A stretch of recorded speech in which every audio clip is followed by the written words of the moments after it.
La semaine dernière, j'ai parlé de la volonté de l'homme. Vous vous en souvenez? Et la semaine dernière, j'ai posé que la volonté de l'homme, bien que libre, est influencée soit par Dieu, soit par le diable.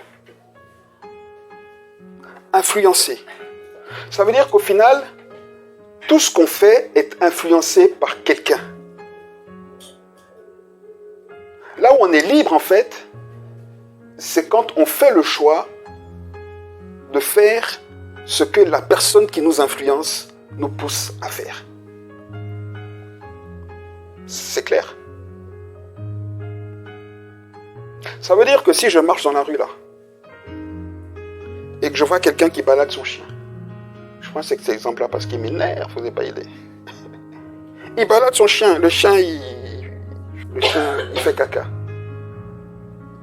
J'ai tellement énervé de voir ça, je marche dedans. Je suis pas 2 fois énervé, 10 fois. C'est mon énervement est multiplié par 10. Vous comprenez? La première chose qui va monter, moi, je ne parle pas de vous, moi, la première chose qui va monter dans ma tête, ding, c'est agresser la personne. C'est la première chose la seule chose à laquelle je vais penser, toi là-haut,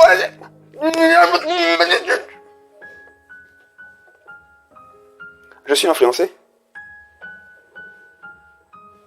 Jusque-là, il n'y a pas de souci. Parce que ma réaction, à la limite, c'est pas qu'elle est normale, mais elle est justifiée. On est d'accord? Mais au moment où, dans mon esprit, cette volonté d'agresser la personne monte, influencée par qui? Par le diable. Parce que je ne veux pas appeler la personne pour dire, écoutez, c'est pas propre. Quand votre chien il fait ça, là, c'est vous qui êtes sale. Je ne l'agresse pas, je dis quelque chose. Vous comprenez ce que je veux dire? Mais si je l'agresse, qui m'influence? Si je l'appelle pour lui parler, qui m'influence? C'est l'Esprit de Dieu. On est d'accord? À cause de ma chair, là. Le diable me dit, vas-y, tu te rends compte? C'est inconcevable ça. Mais comme il peut faire ça? Tu te rends compte? Il est mal élevé, il est dégueulasse, laisse pas faire. Ah. Si j'appelle la personne et puis la personne commence à me dire, oh, c'est bon, blablabla. Dieu va dire quoi? En plus, t'as vu? En plus, il croit qu'il a raison. Laisse pas faire, tu te laisses pas faire. Mais vas-y. Oui, non. Est-ce que c'est le diable qui a giflé la personne? Je pose la question. Bon, si je gifle la personne, qu'elle tombe, qu'elle se fait mal à la tête, est-ce que c'est le diable comme en prison? La personne, elle va porter plainte contre qui? Contre le diable? Contre moi? Vous comprenez? Donc le diable m'a influencé. Mais moi, j'avais la liberté de dire, je vais le taper là. Ça sert à quoi? Je peux lui parler. Et puis s'il n'a pas compris, c'est son problème. J'ai la liberté de prendre une photo aujourd'hui. D'aller à la mairie, à la police, pour dire, regarde, vous comprenez ce que je veux dire? J'essaie de vous dire simplement que, quel que soit l'acte qu'on pose, il est influencé soit par le diable, soit par Dieu. Il n'y a pas d'influence intermédiaire, ça n'existe pas. Il n'y a pas d'influence intermédiaire. Hormis Dieu et le diable, qui peut vous influencer? Dites-moi. Réfléchissez. Hormis Dieu et le diable, qui peut nous influencer?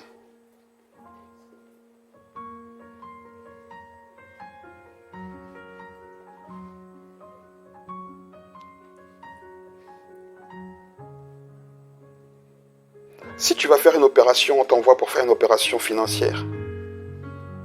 Ton entreprise, ou peu importe, te donne beaucoup d'argent.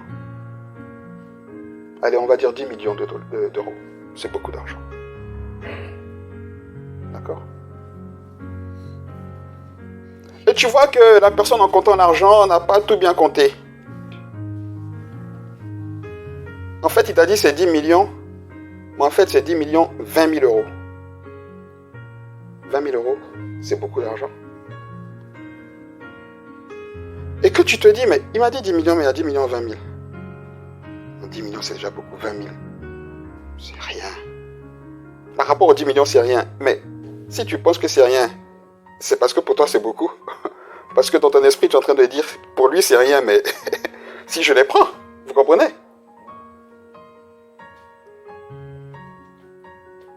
Et que tu prends les 20 000. Ah non, non, c'est pas pour voyager les 20 000. Hein. Non, c'est pas pour voyager. Non, c'est juste que tu en as besoin. C'est juste que c'est une somme qui est indispensable. C'est une somme d'ailleurs pour laquelle tu priais. Parce que tu as juste besoin de 20 000 euros. Parce que tu dois financer une opération médicale. Pour un proche. Les 20 000 sont là. Le gars là, il a 10 millions. Mais 10 millions c'est comme ça, c'est rien. Il t'a donné 10 millions pour dire qu'il en a plus. 20 000. Tu les prends aussi. Si tu les prends. Pour la bonne cause. C'est pour la bonne cause ou pas? Qui t'a influencé? Non, dites-moi. C'est le diable, non? C'est le diable ou pas? C'est pour la bonne cause, non? Mais qui nous a influencé? Est-ce que vous comprenez ce que j'essaie de vous dire ce matin? Je veux simplement vous faire comprendre que toutes les choses qu'on décide de faire, derrière, il y a l'influence soit du diable, soit de Dieu. On n'est jamais neutre dans notre volonté. Notre volonté n'est jamais neutre. On est libre de choisir ou pas. Oui, notre liberté se résume à choisir de faire ou pas. Vous comprenez? Mais le choix de faire ou pas, il est toujours influencé, soit par Dieu, soit par le diable. C'est très important ce matin qu'on retienne ça. Parce qu'à chaque fois qu'on décide de faire la chose qui nous est influencée par le diable, on fait un mauvais choix. Même si on a l'impression que c'est bon pour nous. Je me rappellerai toujours de cette jeune dame, quand on habitait en Suisse, qui est venue me voir un jour. Ah, pasteur, écoute, je suis avec un gars, il était d'origine d'un pays africain. Je suis avec un gars, c'est un Suisse, il veut m'épouser. Ah, il est amoureux de moi, pasteur, ça fait un moment qu'on est ensemble. On va se marier, il a vu mes parents, enfin, tout se passe bien. Il n'y a rien eu entre nous jusqu'ici, mais là, il veut coucher avec moi avant qu'on se marie. Il me met sous pression. Ok? Et toi? Non, mais moi, je vais attendre, mais le problème, tu vois bien, c'est que j'ai la pression de l'administration. Si je ne me marie pas rapidement, ben, je peux être expulsé de la Suisse. Alors, je suis devant un choix compliqué. Tu comprends? De toutes les façons, pasteur, de toutes les façons, on va se marier. De toutes les façons, on va se marier.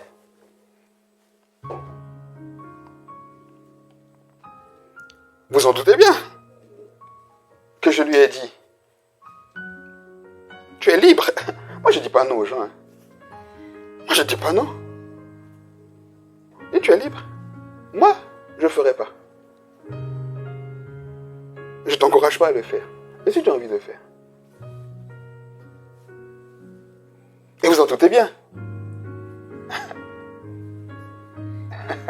Elle a fait. Et vous en doutez bien. Le gars, il a... Ting! Dans la foulée. Allez, dégage! Oh, pasteur, tu as vu? Moi, j'ai rien vu. Moi, j'ai rien vu. Parce que j'avais vu avant. C'est toi qui as vu maintenant. Vous comprenez? Ça veut dire qu'à chaque fois qu'on décide d'obéir à l'influence du diable, on fait une grave erreur, dont on ne voit pas forcément et nécessairement les répercussions maintenant, mais il y aura toujours des répercussions graves. Et donc il y a là un enjeu. L'enjeu, c'est de faire tous nos efforts pour soumettre notre volonté à celle de Dieu. C'est le moyen d'avoir le succès. J'aime la vie de Josué. Je vous encourage à relire la vie de Josué. Le livre de Josué, c'est un de ceux que j'aime le plus. Josué a fait des erreurs. Oui, il a fait quelques erreurs, notamment avec les Gabaonites. Vous relirez le texte. Mais à la fin de la vie de Josué, il parle au peuple d'Israël et puis il dit, est-ce que j'ai fait du mal à quelqu'un ici? Qui peut me reprocher quoi que ce soit? Josué, il a une vie en succès. Et c'est pourquoi? Parce qu'au départ de son ministère, dans Josué 1, versets 5, 6, 7, il est écrit quoi? Que ce livre ne s'éloigne point. Médite-le jour et nuit. Conforme ta vie à ce livre pour faire la volonté de Dieu, afin que tu réussisses et tu auras du succès dans tout ce que tu entreprendras. Vous vous rendez compte? Avoir du succès dans toutes nos entreprises? Quelqu'un en rêve ou pas? On dirait que ça ne vous excite pas tant que ça. Hein? Avoir du succès dans tout ce qu'on entreprend. C'est-à-dire ne pas connaître l'échec. Dieu dit c'est possible. Mais s'il le dit à Josué, c'est que c'est possible. Ah, quelqu'un me regarde en disant non. Mais est-ce que Dieu ment?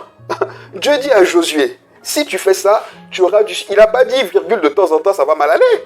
Il dit, tu auras du succès dans tout ce que tu... Le problème, c'est que nous-mêmes, on réfléchit en se disant, non, c'est pas possible. Donc, on commence le jeu en disant, de toute façon, je vais jamais tout gagner. Eh ben, après, on s'étonne qu'on perde. Forcément. Ah, ça manque de foi. La Bible dit, c'est Jacques qui dit, que si tu demandes si tu demandes quelque chose à Dieu, en croyant que il va peut-être pas te le donner, mais ça sert à rien de lui demander.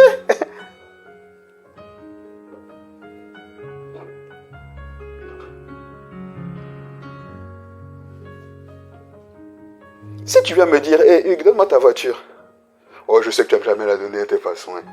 Si j'avais l'intention de te la donner, en fait, tu la veux pas. Tu t'amusais? Oui ou non?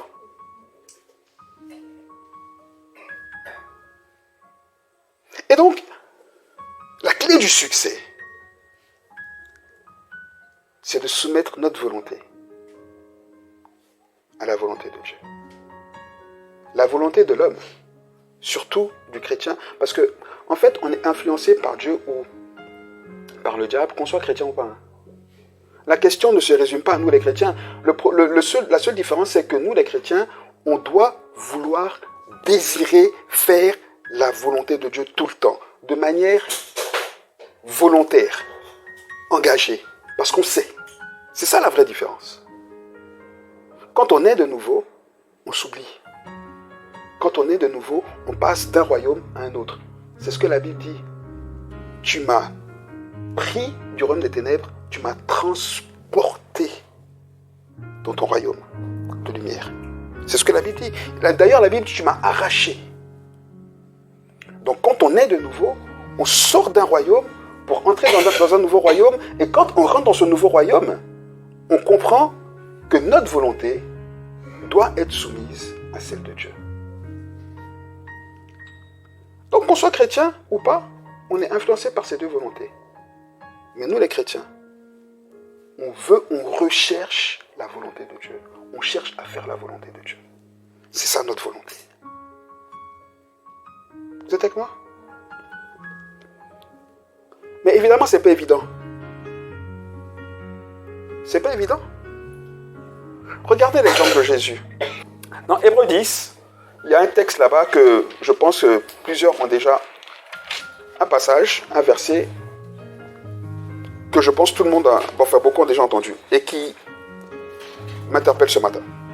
À partir du verset 5, il est écrit, c'est pourquoi Christ, en entrant dans le monde, dit, il parle au Père, donc c'est Jésus qui parle au Père, en entrant dans le monde, il dit, tu n'as voulu ni sacrifice ni offrande, mais tu m'as formé un corps, tu n'as agréé ni holocauste, ni sacrifice pour le péché.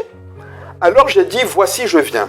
Dans le rouleau du livre, il est question de moi pour faire, ô Dieu, ta volonté. Alors pris comme ça, hors contexte, le texte, il est un peu pas forcément évident, mais regardez, écoutez bien ce qu'il dit ici. La Bible dit que Jésus, quand il arrive dans le monde en disant, je viens vivre sur cette terre pour faire la volonté du Père. Vous comprenez? Jésus, il dit, la raison de ma vie sur cette terre, c'est de faire la volonté du Père. Et si vous regardez toutes les paroles de Jésus, elles sont toujours liées à ça. Je ne fais rien sans avoir vu le Père faire. Et on s'étonne après pourquoi Jésus a eu du succès. Voilà la clé.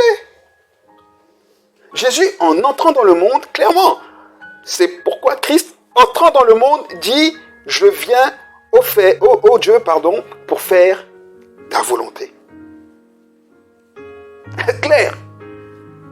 Alors, ça c'est clair, mais en même temps, on se rend compte que faire la volonté de Dieu, c'est tout sauf facile. Parce que si je vous demande ce matin, qui veut faire la volonté de Dieu? Levez la main. Ah, qui ne veut pas faire la volonté de Dieu? Tout le monde veut faire la volonté de Dieu. Bon, maintenant, si je vous demande, qui fait la volonté de Dieu? J'essaye en tout cas. J'ai vu les plus volontaires revenir à des sentiments meilleurs en disant « Attendez, il faut peut-être qu'on tempère. » J'essaie, je voudrais. Parce que dire « Je veux faire la volonté de Dieu », c'est une chose, mais dire « Je fais la volonté de Dieu », c'est encore autre chose. Et c'est là le défi. Mais pour Jésus même, ça a été un défi. Alors la Bible ne nous parle pas de tous les défis auxquels Jésus était confronté. Mais la Bible nous dit que Jésus était tenté en tout point sans jamais pécher. Ça veut dire que toutes les tentations, tous les types de tentations auxquels nous sommes soumis tous les jours et auxquels nous cédons souvent, Jésus y a été confronté, sauf que lui, il n'y a jamais cédé. Alléluia! Ça me fascine. Ça me fascine. Quand je vois mon incapacité à garder ma maîtrise de moi, etc., je suis fasciné parce que je me dis, dans la même situation, Jésus était zen. Vous comprenez? Ça, la clé du succès. Mais la Bible nous explique au moins clairement un épisode de la vie de Jésus qui nous montre comment est-ce qu'il a réussi. Et qui nous montre que faire la volonté de Dieu, quand bien même c'est notre souhait le plus ardent et quand bien même on comprend vraiment que c'est le sens de notre vie, peut être très très compliqué. Et il y a un mystère ici. Et c'est ce mystère que j'aimerais partager avec vous. À Gethsémane, le soir où Jésus a été arrêté, c'est l'endroit où Jésus a été arrêté, le jardin de Gethsémane. Tout le monde sait de quoi je parle? Jésus arrive dans ce jardin avec ses 3 compagnons les plus fidèles. Ok? Et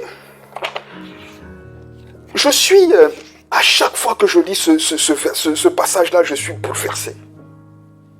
Et pour être bouleversé, vraiment, il faut le lire dans tous les évangiles. Parce que chaque évangile a une facette de ce qui s'est passé à Gethsémane qui juste est... Comprenez? Il faut donc lire ce passage dans les différents évangiles. Et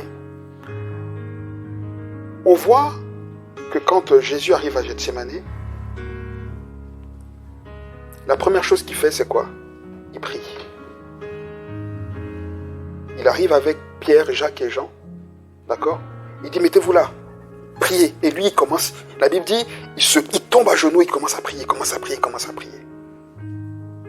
Et je ne sais pas si vous avez déjà fait gaffe à la première chose que Jésus dit dans sa prière. On voit dans Matthieu 26, au verset 42. Il est écrit, il s'éloigna une seconde fois, il pria ainsi, mon Père, ah, s'il était seulement possible que cette coupe s'éloigne sans que je la boive. La première chose que Jésus dit dans sa prière, c'est que ce que Dieu lui demande de faire, non, il n'a juste pas envie de le faire. En fait, c'est ce qu'il dit. Évidemment, c'est parce que c'est dur qu'il n'a pas envie de faire, mais ce qu'il exprime, c'est pas simplement que c'est dur. Ça, il le savait. Il dit, en fait, ce que tu me demandes là, ta volonté, là, pour laquelle je suis là. Parce qu'au final, le sens de la vie de Jésus, c'était mourir à Gethsémane, à Gethsémane. C'était mourir à Golgotha. Le sens de... Quand Jésus arrive et qu'il dit « Je viens pour faire ta volonté », la volonté de Dieu pour Jésus, là, c'était de mourir à Golgotha, c'était de passer la passion. Et ça commençait à Gethsémane. Donc, maintenant que Jésus entre pleinement dans ce que le Père veut pour lui, alors qu'il a remporté toutes les victoires, là il dit, tu sais quoi? On a remporté de grandes victoires, hein?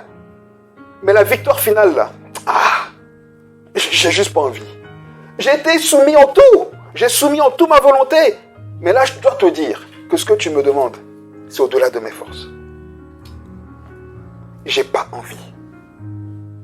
Vous savez qu'on a un premier problème, nous, dans notre soumission, dans la soumission de notre volonté à celle de Dieu.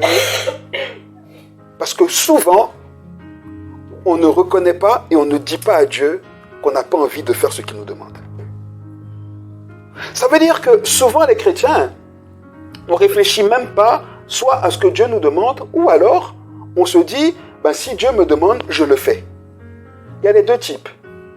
Soit on ne pense pas, et quand on ne pense pas, on fait les choses machinalement sans réfléchir, et après on dit, oh, j'aurais pas dû.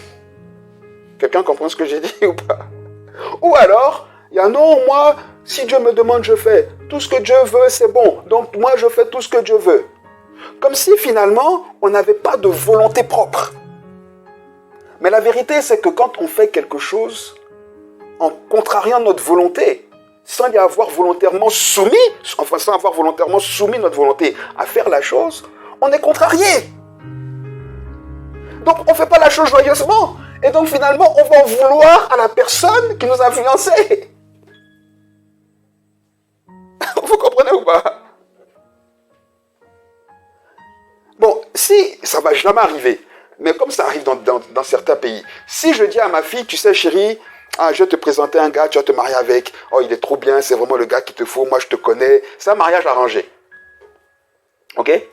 J'ai parlé avec les parents, oh c'est le fils de mon ami, il est pasteur, tu sais, mais on le connaît depuis petit, marie-toi avec lui. Si ma fille dit, parce que papa a dit, donc c'est la volonté de Dieu, donc je fais, et que ça ne va pas, que finalement elle se rend compte qu'elle n'aime pas le gars, que ça ne colle pas, elle va vouloir à qui? À moi déjà. Et comme elle va se dire que c'est parce que Dieu m'a dit, elle va vouloir à qui derrière? À Dieu. Et le problème c'est que nous, les chrétiens, c'est souvent comme ça. Par contre, si ma fille me dit, écoute papa, oui, j'entends ce que tu dis, écoute, laisse-moi marcher un peu avec le gars pour qu'on voit si ça peut coller ou pas. Et qu'au final, elle commence à fréquenter le gars et que, il y a quelque chose qui se passe. Et qui se marient ensemble finalement. Même si ça ne va pas, est-ce qu'elle va m'en vouloir? Non. Parce que ça aurait été sa décision. Je l'aurais influencée, mais elle aura fait le choix. Maintenant, si ça ne va pas, pendant qu'ils marchent ensemble, et qu'elle me dit, non papa, ça ne va pas, mais comme tu as dit, je fais. Elle va m'en vouloir. Mais si elle me dit, papa, ça ne colle pas, ça ne va pas, elle a le choix. Vous comprenez? Elle exprime. Si elle ne me dit rien, comment je peux savoir? Le problème avec Dieu, souvent nous les chrétiens, c'est que on met notre volonté de côté, comme si on n'avait pas de volonté. Non, on a une volonté. Le défi, c'est de mettre cette volonté à la disposition de la volonté de Dieu. Et Jésus, ici à Gethsémane, dit clairement, il dit, cette coupe, si tu peux l'éloigner de moi afin que je ne la boive pas. Il exprime ici clairement sa volonté. Il dit, seulement, fais ta volonté, mais pas la mienne. C'est clair. Il dit, fais ta volonté, pas la mienne. Donc il dit bien, j'ai ma volonté. Jésus dit clairement, moi, je sais ce que je veux. Voilà ce que je veux. Mais, comme toi, tu sais mieux ce qui est bien pour moi, je préfère me soumettre à ta volonté, même si j'ai l'impression que ce ne sera pas bon. Et le problème, c'est ça, souvent, dans notre recherche de la volonté de Dieu. On ne va même pas éprouver, finalement, ce qu'on veut, etc. Non, et on n'exprime pas, surtout, on n'exprime pas à Dieu. Dieu, il ne veut pas faire de nous des bénis, oui, oui. Sinon, il nous aurait créés comme ça. Dieu pouvait nous créer comme des bénis, oui, oui. Oui ou non? Il avait largement la liberté, lui, de faire ce qu'il voulait pour le coup. Mais il a décidé de nous créer dans sa propre volonté, avec une volonté propre. C'est pour ça qu'il a dit, faisons l'homme à notre image, qu'il ait le choix, de décider, qu'il ait sa propre volonté, de décider entre le bien et le mal. Ça, c'est le premier élément dans la recherche de faire la volonté de Dieu. Quand Dieu nous demande quelque chose qui est trop dur, qu'on ne veut pas, on doit le lui exprimer. On collabore. On collabore. Dieu veut qu'on collabore. Il ne veut pas nous imposer. C'est quand on collabore que Dieu pourra nous dire, écoutez, quand Jésus priait,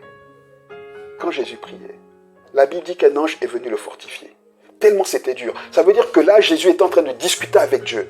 Il a discuté avec Dieu et quand il était fortifié, quand il est monté à la croix de Golgotha, là-bas, Dieu est parti. Il dit, Père, pourquoi m'as-tu abandonné? Parce qu'il avait été fortifié. Vous comprenez? Là-bas, il a collaboré avec Dieu. Il parlait à Dieu, Seigneur, je ne peux pas. L'ange est venu, dit non, ce sera dur, mais je serai là. Écoute, ne t'en fais pas, tu vas traverser ça avec moi. Fais-moi confiance. Il a fortifié, il a donné des garanties, il a fortifié son âme, il a fortifié tout ce qu'il était.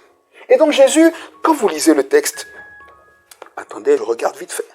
Quand vous relisez le texte, il y a, je crois que c'est dans Luc, ou non, même dans Matthieu, Matthieu verset 46, quand il sort de ça, n'oubliez pas qu'à Gethsémane, la Bible dit que Jésus était tellement angoissé qu'il avait des caillots de sang qui sortaient en guise de sueur, tellement il était arrivé à un niveau d'angoisse.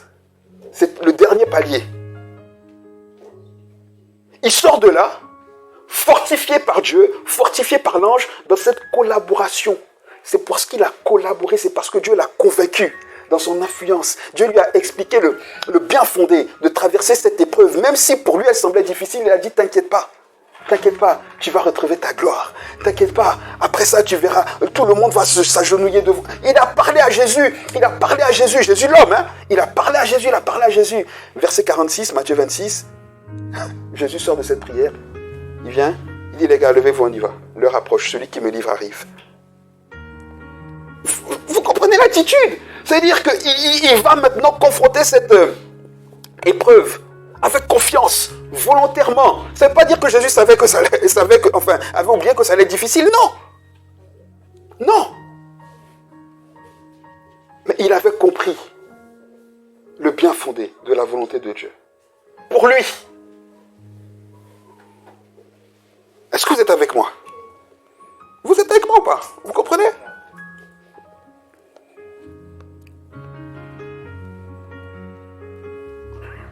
L'enjeu dans ce défi qui est pour nous de soumettre notre volonté à la volonté de Dieu, et je le rappelle à toutes fins utiles, c'est quand on soumet notre volonté à la volonté de Dieu qu'on réussit dans tout ce qu'on entreprend. Non, je le rappelle à toutes fins utiles. Parce que nous, les chrétiens, on veut les résultats sans passer par l'épreuve. C'est-à-dire, on veut tous aller au paradis, hein. Mais si quelqu'un vient ici avec une mitraillette, il dit non, s'il te plaît, épargne-moi. Mais on veut tous aller au paradis. On oublie que pour aller au paradis, il faut mourir. C'est vrai ou pas? Alors je ne dis pas de se laisser tuer, c'est pas ce que je suis en train de dire. Mais ce que je dis, c'est qu'on s'accroche à des choses parce qu'on veut juste la bénédiction. Mais on ne veut pas passer par le chemin de la bénédiction. Mais c'est ce que Jésus voulait. Il dit, je veux faire, hein, mais si seulement tu pouvais ôter cette coupe-là, tu sais, la galère de la passion, si tu pouvais juste enlever. Dieu dit non. En fait, pour ressusciter, afin que tout le monde, tous ceux qui croient en toi, soient sauvés. Mais vous imaginez, quand Jésus l'entendait, il s'est dit, waouh, si je meurs et que je ressuscite, tous ceux qui croient en moi seront sauvés. Je les ôte de la main du diable, je les libère du péché. Voici l'agneau de Dieu qui est venu faire quoi? Enlever le péché du monde. Restaurer le royaume de Dieu sur terre. Est-ce que vous comprenez? Quand Jésus a réfléchi à tout ça, il dit allons-y. Allons-y, il dit si je dois passer par là pour avoir ce résultat, je marche. Non, on veut on veut signer au Real Madrid sans souffrir, sans galérer, sans... Non. On veut être patron de la grande entreprise sans passer les diplômes. Et regardez bien si vous discutez avec les gens. Ouais, mais tu sais, on peut réussir sans faire de grandes études. Hein? Oui, mais ceux qui réussissent sans faire de grandes études, là, on peut les compter. Hein? C'est pour ça qu'on en parle. Mais c'est l'exception. Non, nous, on veut tous être des exceptions. Nous, on veut la bénédiction sans la galère. Mais vous savez que être béni sans galérer, c'est une malédiction. Ah oui? Si je vous donne la... D'ailleurs, on en parlait récemment avec les enfants. Vous savez qu'il y a une étude qui dit que la majorité des millionnaires, ils se suicident. Ceux qui gagnent au loto. Les millionnaires qui gagnent au loto. Ah, regardez, c'est écrit, il y a des études. Ils gagnent au loto. Ils se suicident. Parce que d'un coup, ils ne savent pas comment gérer tout ça. Ou alors, ils dépensent, et puis d'un coup, ils étaient riches et n'ont plus rien. L'un ou l'autre. C'est une bénédiction qui se transforme. Pourquoi? Parce qu'ils n'ont pas galéré. Ils ne sont pas passés par le chemin de la préparation. Vous comprenez? Et pourquoi est-ce que Jésus, finalement, a réussi ici à Gethsémane? Parce que pendant 30 ans, il se préparait. Et quand bien même il se préparait, vous voyez qu'il a quand même galéré à Gethsémane. Oui ou non? Il a quand même galéré. Mais pendant 30 ans, lui, il se préparait. Et comment est-ce qu'il se préparait? Laissez-moi finir avec ça. Laissez-moi finir avec ça. C'est écrit ici dans Luc. Luc 22. Luc 22, verset 39. Il est écrit, après être sorti, donc après être sorti de ce repas pendant lequel il a institué la Sainte Seine, après être sorti, Jésus alla selon sa coutume, selon son habitude. Il alla à la montagne des Oliviers. Je vous dis toujours que quand vous lisez la Bible, ne lisez pas vite. Sinon, on ne peut pas comprendre. La Bible dit que Jésus avait l'habitude d'aller à Gethsémane. Il allait faire quoi à Gethsémane? Il allait faire ce qu'il allait faire là. Il allait prier à Gethsémane. Il avait l'habitude. Gethsémane, ici, c'est l'image de l'endroit où on va pour se laisser modeler, collaborer avec l'Esprit, pour se soumettre à sa volonté. Parce que Jésus a dit quelque chose ici que j'aimerais juste vous rappeler. Quand il parle dans sa prière, il parle à ses disciples, il dit une chose très importante, qui est pour nous le défi. Il dit, l'esprit est disposé, mais la chair est faible. Paul dit que l'esprit et la chair sont en opposition. Les deux veulent des choses qui sont complètement à l'opposé. L'esprit veut faire les choses de Dieu, la chair veut faire les choses influencées par le diable. Clairement. La chair, c'est quoi? La chair, c'est notre moi. La chair, c'est nous. La chair, c'est nous. Vous comprenez? La chair, c'est la partie de notre corps, de notre personne qui nous pousse à faire quelque chose. Parce que la chair comment j'allais dire ça? La chair est... Non, je vais dire ça autrement. L'âme fait partie de la chair. Alors que la volonté est dans notre âme. Vous comprenez? Notre volonté est dans notre âme. C'est la Bible qui le dit. Hein. Je n'ai pas le temps ici d'expliquer tout ça. Mais notre volonté fait partie de notre âme. Ok? Donc, l'enjeu pour nous, en fait, c'est de savoir qui, de Dieu ou du diable, va soumettre notre âme. Parce que c'est notre âme qui est corrompue. Quand on était frappé par le péché, c'est notre âme qui a été corrompue. C'est pour ça que naturellement, notre âme a envie de faire ce qu'elle a envie de faire. Pourquoi est-ce que quand on est face à des choses qu'on ne sait pas bonnes pour nous, qu'on a déjà expérimentées, on a juste envie de les refaire en sachant qu'elles ne sont pas bonnes pour nous? Pourquoi? Parce que l'âme est corrompue. Sinon, normalement, et je sais que beaucoup ont déjà vécu ça comme moi, Quand tu as bu trop de whisky et que tu as la tête complètement à l'envers, le lendemain tu te réveilles, tu as la gueule de bois. Normalement, le soir, tu n'as pas envie de toucher un verre de whisky, non? Mais pourquoi quand tu vois la bouteille le soir, avec la gueule de bois, tu dis non, je vais casser la gueule de bois. Non, mais on est idiot en fait. Et c'est reparti. Bon, je parle du whisky, mais ça peut être tout et n'importe quoi. Et le problème, c'est ce que je disais vendredi aux jeunes, le problème c'est qu'on a l'impression que le péché, c'est forcément des choses qui ne sont pas bonnes. Non?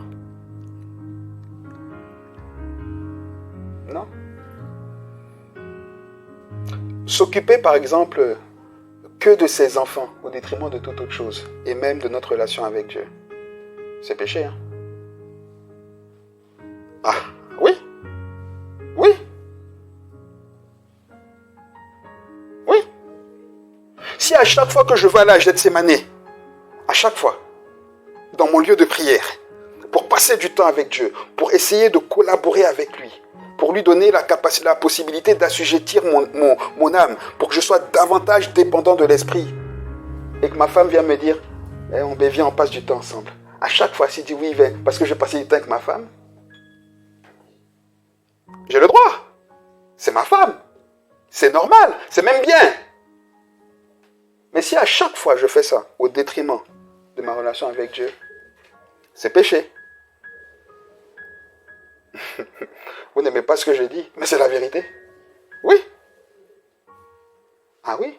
Donc, en fait, quand on voit le péché, il ne faut pas juste voir à chaque fois les vilaines choses là. Non. D'ailleurs, le diable il est beaucoup plus subtil que ça. Hein. Aujourd'hui, si on y regarde bien, nous les chrétiens, qu'est-ce qui nous empêche de passer du temps avec Dieu? Qu'est-ce qui nous empêche finalement de fortifier notre âme au point d'être soumis à la volonté de Dieu? Parce que comment est-ce qu'on fortifie notre âme? Comment est-ce que finalement on renverse ce rapport de force entre l'âme et l'esprit? Pour que l'esprit qui est bien disposé prenne plus de force pour se soumettre davantage à la volonté de Dieu dans la collaboration que notre âme. Comment est-ce qu'on le fait? Comme Jésus a fait. En allant à Gethsémane, en allant passer du temps avec lui. C'est pas compliqué. C'est pas compliqué. Et aujourd'hui, qu'est-ce qui nous vole du temps pour passer du temps dans la présence de Dieu? Nous les chrétiens, nous là, qui sommes ici là, j'espère qu'aucun de nous a une double vie dark. Rassurez-moi. Personne ne va dans des bars de striptease. Rassurez-moi, rassurez-moi. Dans des clubs échangistes. Personne n'est vendeur de drogue, personne ne se cache pour... Rassurez-moi, ça va? On a passé tout ça là? C'est petit, ça c'est des étapes de bébé ça. Ça c'est fini, ça c'est bébé ça. Ok, mais une fois qu'on a passé ça, parce que nous on pense que le péché c'est que ça.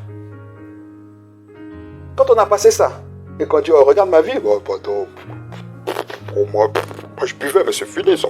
On se glorifie là. Moi je buvais mais c'est fini. Le Seigneur est entré dans ma vie, c'est fini. Quand on a passé tout ça, le diable il nous attend. Hein. Il dit attends. Tu vois ton boulot là? C'est 8 heures, non? Toi tu vas en faire 15. Regarde, attends. Remplacement. Ah tiens, il y a un collègue, le chef, il y a un collègue. C'est ton chef. Tu peux pas le confronter. Mais tu as peur. Tu as peur qu'il te renvoie. Qu'est-ce que tu fais? Tu prends les heures. Les heures que tu prends là, tu les voles à qui? Tu les voles à Dieu. Tu les voles à ton âme. Tu les voles à l'esprit, à ton esprit. Donc finalement, qu'est-ce que tu fais?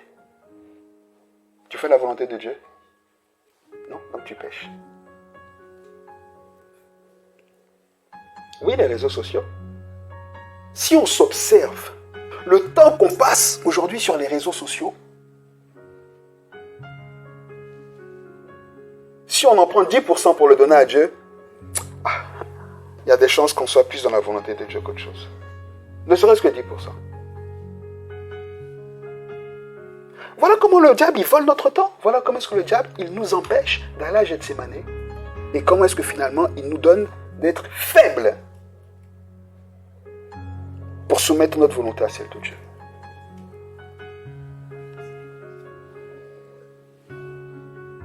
L'esprit est bien disposé, et la chair est faible. Donc Jésus, je finis dans 2 minutes là. Jésus, il va à Gethsémane. Qu'est-ce qu'il fait? Il prie. Il deal avec Dieu. Il dit tout en moi. Parce que souvent faire la volonté de Dieu, c'est contraire à tout ce qu'on est, à tout ce qu'on veut. Pourquoi? Parce que c'est notre moi. C'est notre moi. Et laissez-moi sortir un peu de là, mais regardez Zachée. Regardez Zachée.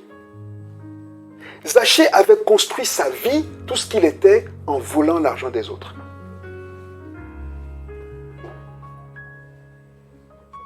Mais en fait, Zachée ne pensait pas qu'il volait. Parce que Zachée, pour lui, il arrangeait les gens. Vous comprenez? Parce que quand on est aux impôts, si par exemple tu dois 10 000 aux impôts, je te dis, bon, donne-moi 5 000, je les mets dans ma poche, et puis je barre. L'argent, il rentre dans ma poche. Toi, tu n'as plus de dette, tu vas payer moins. Toi, je t'ai arrangé, mais moi, je t'ai volé toi, et j'ai volé l'État. Vous comprenez? Mais c'est ce que Zachée, il faisait. Hein? Donc, Zachée, il se disait, bah, je fais du bien à tout le monde et tout. Mais Zachée s'était construit comme ça. Ça veut dire que pour Zachée, escroquer, voler, c'était la norme. Le moi de Zachée, c'était ça. Quelqu'un qui disait à Zachée, tu es méchant, tu es mauvais, tu es un voleur, il dit, toi, tu n'as rien compris, c'est toi qui es Joe. Le collègue de Zachée qui disait, non, Zachée, il ne faut pas faire ça, il disait, c'est toi qui n'as rien compris. Vous comprenez ce que je veux dire? De la même manière que quand on a des amis qui ont une vilaine vie, et on leur dit non, il ne faut pas faire ça, ils disent mais c'est toi qui as rien compris. Et le problème c'est que souvent on a l'impression qu'ils ont raison. Bon, ça c'est la parenthèse.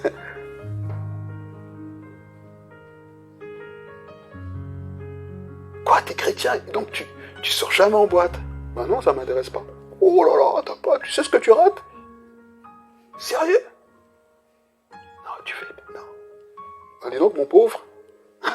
Et nous on accepte mon pauvre, c'est moi qui suis pauvre. Mais c'est vrai au final, c'est moi qui suis pauvre. Dis donc, qu'est-ce que je rate?